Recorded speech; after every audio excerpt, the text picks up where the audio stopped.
അവൾ ചൊന്നതു കേട്ടു സംഭ്രമിച്ചു താനവും ചെയ്തു കേകയപുത്രിയും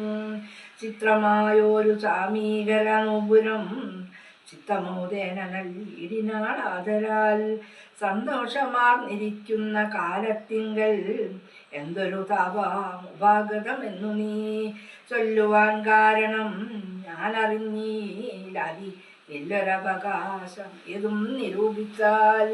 എന്നുടെ രാമകുമാരനോളം പ്രിയം എന്നുള്ളിലാരെയും ഇല്ല മറ്റോർക്ക നീ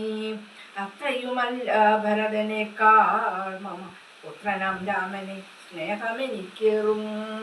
രാമനും കൗസല്യാദേവിയേക്കാൾ എന്നെ പ്രേമമേറും നൂനമില്ലൊരു സംശയം ഭക്തിയും വിശ്വാസവും ബഹുമാനവും ഇത്ര മറ്റാരെയും ഇല്ലെന്നറിക നീ നല്ല വസ്തുക്കൾ എനിക്കു തന്നേ മറ്റു വല്ലവർക്കും കൊടുക്കും മമ നന്ദനൻ ഇഷ്ടമല്ലാതൊരു വാക്കൂ പറകയിൽ ഒട്ടുമേ വേദം അവനിൽ ഒരിക്കലും അശ്രാന്തമെന്നെ എത്രേ മടി കൂടാതെ ശുശ്രൂഷ ചെയ്തു ന്യായം പ്രീതിപൂർവകം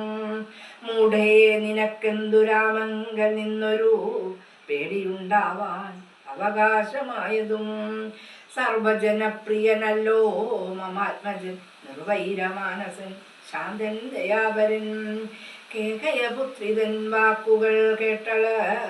ആകുലചേതസ പിന്നെയും ചൊല്ലിനാൾ പാപേ മഹാഭയകാരണം കേൾക്കൻ ഭൂപതി നിന്നെ വഞ്ചിച്ചതറിഞ്ഞില്ലയോ